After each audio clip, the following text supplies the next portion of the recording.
Une personne en situation de handicap rare, c'est une personne chez qui plusieurs fonctions du corps humain dysfonctionnent en même temps et de façon importante. Par exemple, Léo, qui est à la fois aveugle et sourd, ou bien Marie, qui a un autisme sévère et qui est déficiente visuelle. Le problème, c'est qu'en France, on a l'habitude d'adresser ces personnes vers des experts spécialistes d'un type de handicap, comme par exemple les spécialistes de l'autisme ou les spécialistes de la déficience visuelle.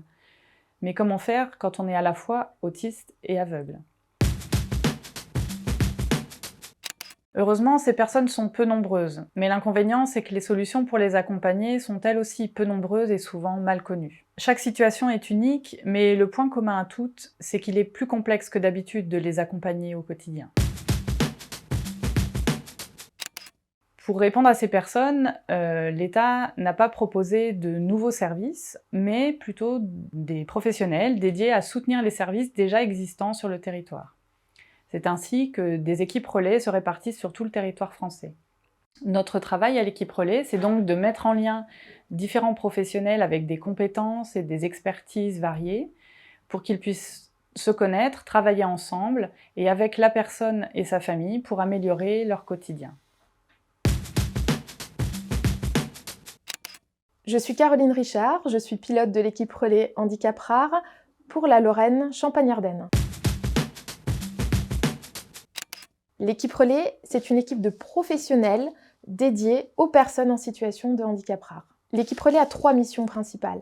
La première, c'est permettre aux personnes et leurs familles de trouver les réponses à leurs besoins pour qu'ils puissent vivre le mieux possible. Ensuite, c'est soutenir les professionnels qui les accompagnent en les informant et en leur apportant des conseils.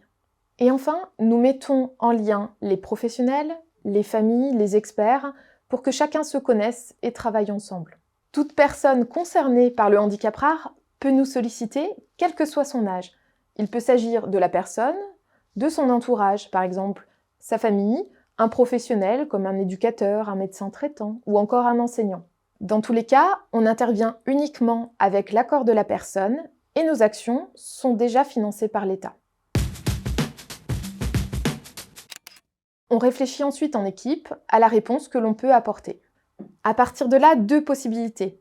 Soit notre réponse est centrée sur la personne, on parle alors de coordination de parcours, soit notre réponse sera plus générale, plus globale et s'adressera à un groupe de personnes qui ont une difficulté commune. On parle alors de projet. Nous sommes amenés à proposer par exemple de former ces personnes à une technique particulière ou encore de les sensibiliser à un type de handicap. Pour mener à bien nos missions, nous tissons des liens avec les professionnels, des associations de famille, des experts et qui pourront participer au projet de la personne. Ça, c'est le réseau. C'est trouver plus facilement et plus rapidement les réponses les plus adaptées possibles. Nous accordons une attention particulière à ce que la personne et ses proches soient considérés, entendus et valorisés pour qu'ils deviennent à leur tour peut-être des ressources pour d'autres. Les membres de l'équipe relais handicap rare sont à votre écoute et à votre disposition, alors n'hésitez pas à nous contacter.